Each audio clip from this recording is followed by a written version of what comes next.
have youth going from your own personal family. They won't be in your truck family.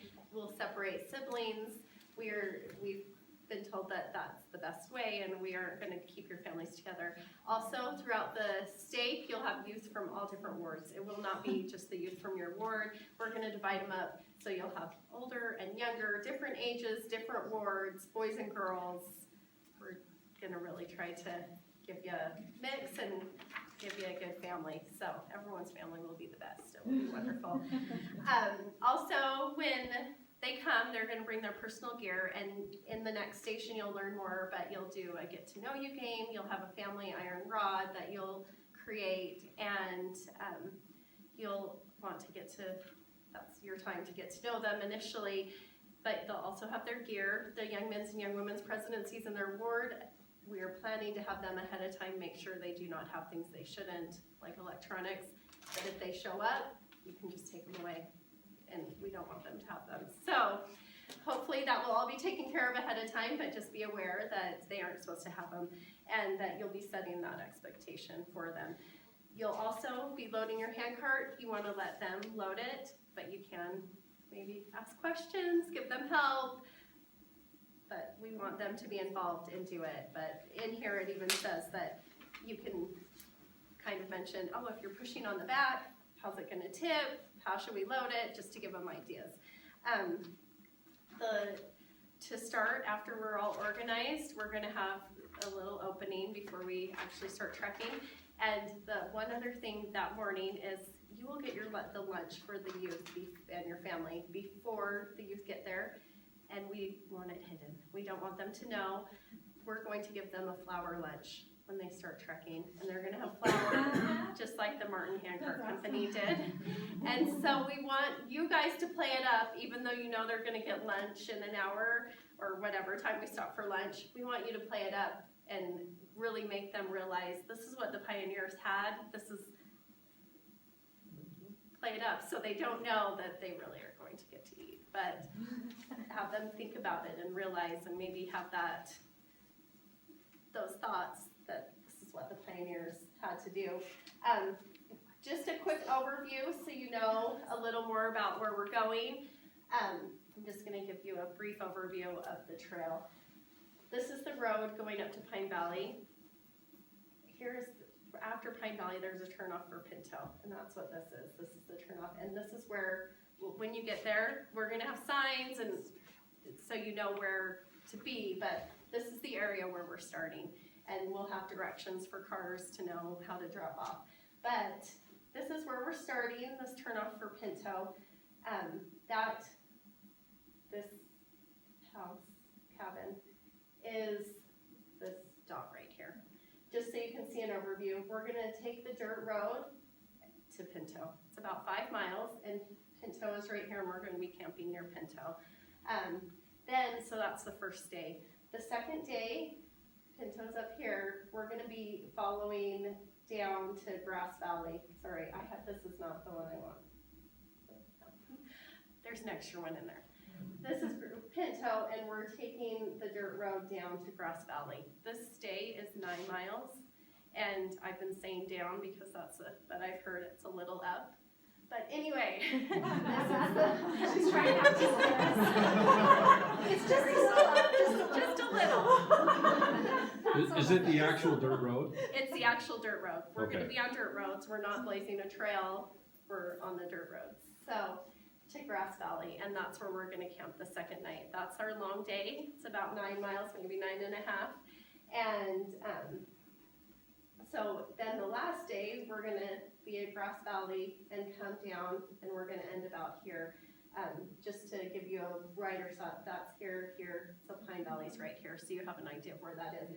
We're not coming into Pine Valley, we're stopping here, and this is where their moms and dads will pick them up, and your rides will pick you up. And if you have youth going, the work coordinators will have rides for them to get home to with you probably, or however it needs to be arranged, or with another family who's coming to get their youth. So there's a little overview of our trail. This is a fun picture of one of the days at a different angle, and Brad did that, and I can't remember where it is, but you'll like that. Anyways, I'll turn it over to Sister Fisher. We want to welcome you, Little Valley and Little Valley Boards. I am going to be talking about the schedule, so if you guys want to turn to page 20. Just going over it briefly, I'll be highlighting the 2 family home evenings that will be held in a family setting, so you, as Moms and Paws, will be in charge of that, and talking about the 2 morning devotionals that will be held in a company setting, so your company captain will be in charge of those. You just will be in charge of getting your family there on time. So starting Thursday morning, Sister Simister already talked about arriving at the trailhead, and the Lewises we'll talk about the Getting to Know You games and the activities. We'll talk about iron rod, decorating the iron rod. So I'm going to start at 11 o'clock on the welcome. We will gather together as a stake, and the stake president, who is also our trail boss, he will welcome everybody, and we'll have our stake prayer, some information given out, going over the rules and things like that. Then we will start our trek, and if you look at 2:30, we've got a little break. We'll have breaks throughout the time, so maybe some planned, maybe some unexpected, but we will have breaks for water. The trading post will be a set break that the kids, they'll stop, and you will, when you get to the activities, which is your next, I think it's your next rotation, they will talk to you about how you can get maybe some of your kids that aren't motivated to help, and then the trading post will be the reward. So it'll be a great tool for you Moms and Paws to get everybody helping. We'll pull into camp at 4, have 2 hours for dinner and cleanup, and then Thursday night will be our fun night. The kids will still be excited, and they'll want to be seeing their friends. We're going to have pioneer games, have the hoedown, hot chocolate, and then that Dutch oven cookie that you had in the food committee. And then after that is your family home evening time, where you will have one lesson that you need to prepare before trek, and you will present that lesson during this family home evening on Thursday night. Nathan will talk to you a little bit more about it, but in the back of your handbook is a talk that you can reference to plan that lesson. So Friday morning, wake up at 7, and well, hopefully I'll wake up at 7 with the sun. But the first meeting will be the trail boss, which is the stake president, with the company captains, which are your bishops.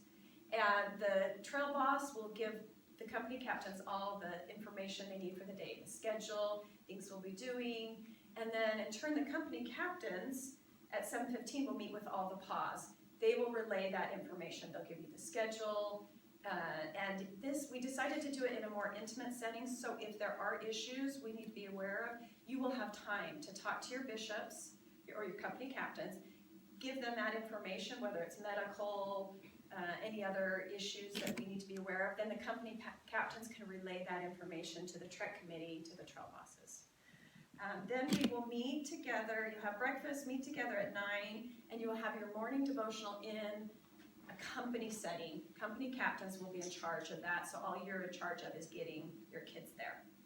And then we will start trekking. That'll be our long trek day, and we'll pull into what we will have another trading post. Hopefully the kids will have figured out the system, the rewards system by then, and we'll pull into camp the same time as we did Thursday night, with dinner and cleanup lasting 2 hours. And then that night at 6:30, we will have our stake presidency fireside, where the stake presidency will be in charge of that. Then you will break into families, so this will be your second family home evening. All you need to do for that is to conduct it. So you will have a family testimony meeting with your children, your family. And I mentioned you won't need to prepare for that, but one thing we do ask you to do is, from the start of the trek, look for the qualities in each one of your children that you love. And we want you to highlight those qualities during the testimony meeting. And we know the kids will love that. So then on Saturday, the morning is exactly like Friday morning, with the meetings and breakfast. And then we will have our 2-mile trek until we come into the Pine Valley area. But that is hopefully going to be one of the most impactful times, because that's when we'll have our women's pool. And if you talk to anybody that's been on a trek, that's what they remember. Is that Saturday morning? That's Saturday morning during the short trek that we have, where right before the kids will have their parents pick them up. If you look at the bottom, we've mentioned that there's a lot of activities we have planned that we will not we have not put in the handbook just because we don't want the kids to know about it. You guys will find out some of those things as you meet with your company captains, get the overall schedule for the day. The women's pool, if the kids know about that, that's fine, we're just not telling them when. So, but as I've told the other groups, when we've talked to people that have been on the women's pool, we talked to our brother-in-law and sister-in-law that went last year, they teared up. It's gonna be a really great thing to end on, and then we're gonna give the kids some alone time to go off before they see their parents. And so that's the overview of the schedule, and I'll turn the time over to Nathan. Thanks. All right. What she didn't mention is that there are some things that we're not going to tell you about either, just so that you can experience them as well. In fact, one of the takeaways from the last track last year with the other stake was all the moms and pa's have made the comment that they wish they wouldn't have known about everything so that they could experience it with the kids. So there are going to be some things that you won't know about and you can enjoy it with them. So the one thing we will ask you to do though is when you do encounter something you didn't expect, to still be positive and optimistic. A trek is a difficult thing. There are tons of things that the kids can find fault with and complain about. And they will do it more readily as soon as you open that door for them to do it.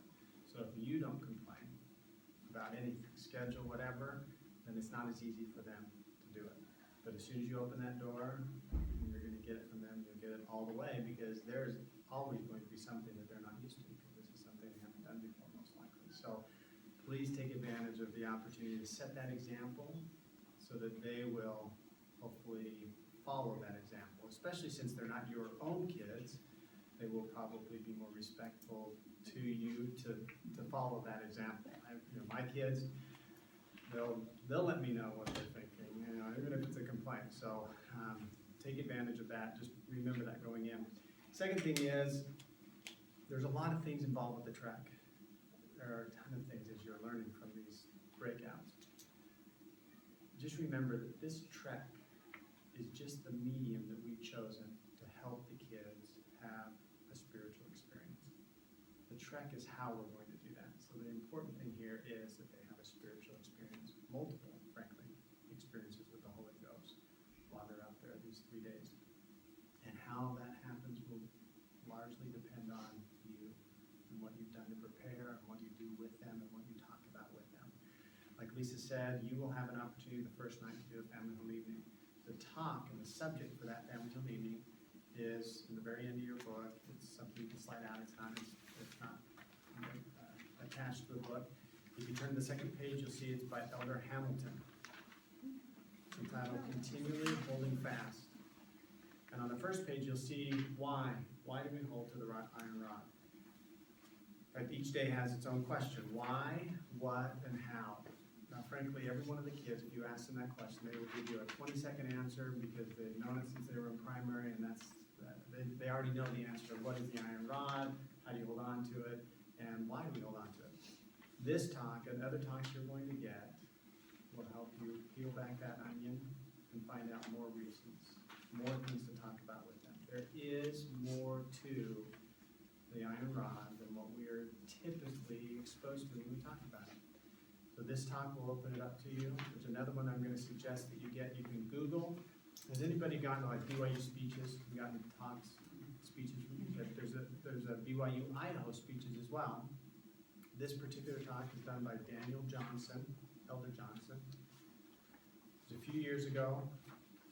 So if you go to BYU Idaho, just Google BYU Idaho speeches. It'll bring you to the right to a link to the website for it, and then you would put it in their search engine and just say Daniel Johnson.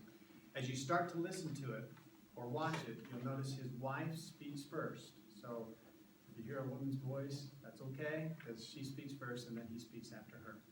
And he talks about the vision that Nephi and Lehi had about the tree and the iron rod. Talks about the 4 groups. It's an excellent talk. A part of that talk is in, I think it's the February ensign from this year. You'll see it, Elder Johnson. It's not the entire talk, though. So please take advantage of going to the BYU Idaho speeches and listen to it. Frankly, it's something You know, one thing I try and do is when I get a talk, I can read it and I'll get some things from it, but when I listen to it, when I'm driving, I'm not a music person. My kids get bored in my car because they don't get music. But I listen to talks and I'll listen to them over and over again because then I get more out of it. I get, you know, that repeated process. So please take advantage of that as you prepare between now and June 16th to listen to these talks multiple times so you can be prepared to talk more about the iron rod. Each day, as you can see, has a theme: why, what, and how.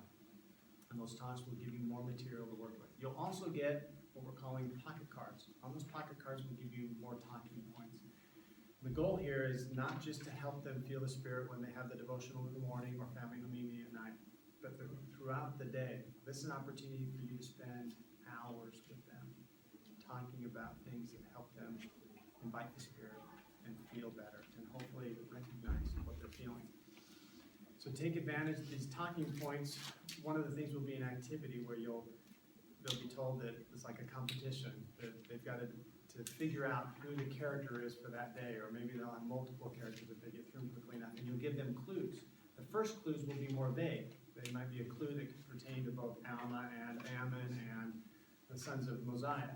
But then as you get further on in the clues, it will narrow it down and make it easier for them to figure out who it is. So the first one that figures it out with the fewest clues, kind of like remember that music, what was that game called? I Can Do That in 3 Notes. What was that game called?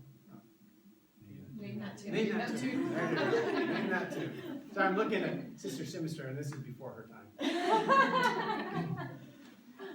But it's going to be a competition that they try and figure out with the fewest number of clues who that character is. Tell them to whisper it to you so that everybody else can keep playing the game throughout the day. But that's a perfect opportunity, one, to keep them engaged in it, but two, it helps them think during the day, hopefully, about this character, about the scriptures, but it also gives you talking points. You can expound on those clues. You can talk about what the story was and what you wanted. Hopefully it gives you material that you can work with. Certainly you can think of lots of things you can talk to them about, just to talk to them and get to know them. Try to do that with gospel principles at the same time. That will help you get to know them better than anything else and help them get to know you spiritually. Take advantage of this also. It's not just for them to feel the Spirit. It's for you guys to have experiences with the Holy Ghost as well. So take advantage of that as well. All right, are there any questions we could answer for you? No? Okay, great. Once again, thank you very much for your willingness to sleep out under the stars. And, well, you'll have a tarp. Yes, not under the stars, but thank you very much for your sacrifice and willingness to do it. Okay. All right, your next class is just out that door and to the right. Thank you. Thank you very much. Thanks.